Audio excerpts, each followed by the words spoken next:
Hello and welcome to this I Teach Stamping video tutorial. Today I'm going to share with you a card that I have been struggling with all week long, but I figured out exactly how I want it, and so I'm ready to share it with you.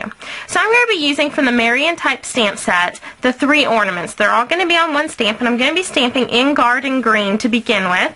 And I'm going to stamp onto a piece of Whisper White that's going to be 4 1/8 by 2 7/8. So I did my Stampin' upside down, and so I'll show you how I keep up with that, because normally I would put this part into the Stampin' corner, but I did upside down because I wasn't as concerned about the strings. So I'm just going to take a Sharpie and put an arrow, and that way I know where my Stampin' needs to go. So I'm going to go ahead and decide where I want my ornaments, and I want them in the center of this Whisper White piece. Going to put that into place, ink this up, and this is in that Garden Green ink, and stamp. And then I've got my ornaments. Now the next thing I want to do is go ahead and get this all nice and clean, because we're going to change ink colors. And what I did was I ran through the Big Shot, the stocking accents. I did the 2 ornaments both in Whisper White. So I'm going to show you how we're going to make this work. So I'm going to put both my ornaments onto my grid paper using some Dotto. That's just a repositionable adhesive. We're going to be doing one at a time. So I'm going to go back to this ornament. I'm just going to ink up all the way to that string. I'm using Cherry Cobbler for my marker color. Okay, I'm going to use my Stampin' Jig. And actually I meant to put this on my paper upside down because I'm using my Stampin' Jig upside down. But see how that's going to perfectly fit in there? So my Stampin' Jig is going to go into place. Move that out of the way. Breath of life. And stamp it onto that ornament. And then it's perfectly on my ornament in that Cherry Cobbler. The next bit of stamping that we're going to do is going to be also from the same Marion type stamp set. And I'm going to do the Mary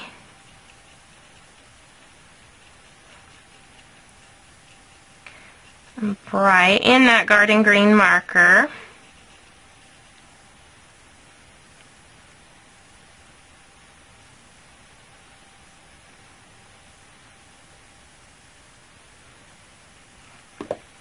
Now I'm going to use the Cherry Cobbler to do the little flourish at the top, the and the little lines that go under the and.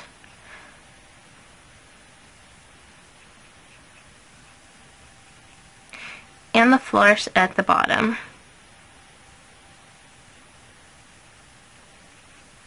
Alright, so this is going onto a piece of Whisper White, and this Whisper White started at 2 1/4 by 2 7/8, and then I did the embossing with the designer frames. And so I'll show you a little trick, because I measured it and I made it a 1/4 inch bigger on each side, but rather than always having to remeasure, if you just take a Sharpie and write on the outside what size you need, then you'll never forget. Over time it'll wear off, and just write it back on there. Okay, so that's an easy little tip for you. Alright, breath of life. I'm going to try this without my Stampin' Jig. We'll see how it goes. Ta-da! Yay! Okay, so now we are ready to put our card together. So the base of our card is going to start at 4 1/4 by 11, and I've scored it at 5 1/2. And then on top of that I have a piece of Whisper White that's going to be 4 1/8 by 5 3/8, and I ran it through the Big Shot using the Framed Tulips embossing folder. So let me just go ahead and put this on to the front of our card. Next we have a piece of Cherry Cobbler that's going to be 4 1/4 by 3 inches, and I'm going to layer our ornaments on top of there. And we'll use some dimensionals on the back side.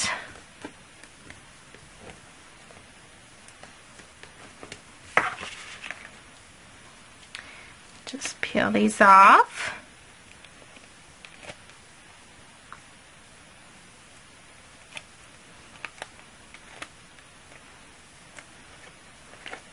And put this into the center of our card. Next, I'm going to take some more dimensionals. And we're going to put them behind the ornaments. And then we need to add some bling. So I'm going to take the rhinestone jewels. I'm going to take the smallest ones. I'm going to put them on all the little intersections. I'm going to go rhinestone crazy on this. Whoops. Let's just grab another one. So I went rhinestone crazy on both of these, but I really think that that bling really adds to the card. So also down here, what we're going to do is take a mini glue dot, and I've got some of the cherry cobbler seam binding that I tied into a bow. Just going to pick that up with a mini glue dot and attach it down into the bottom right hand corner. So then for the inside, I'm going to use a piece of Whisper White that's going to be 4 1/8 by 5 3/8. Then I have a piece of cherry cobbler that's going to be 2 7/8 by 3 1/2. I had to stop and think. I'm going to put that into the center of the card. And then I've got this cute little piece right here that I'm going to attach also with my snail. And then there we have our ornaments where we use the die and the stamps with the Stampin' to raise up part of it. I love having coordinating stamps and dies. And then our cute little sentiment for the inside. So I'm so excited to have this card finished. It's been in my mind all week, and I finally have it the way I'd like it. So I hope you've enjoyed it as well. To learn more about rubber stamping for scrapbooking and card making, visit www.iteachstamping.com. And remember, I don't just sell rubber stamps, I teach you how to use them. Have a great day.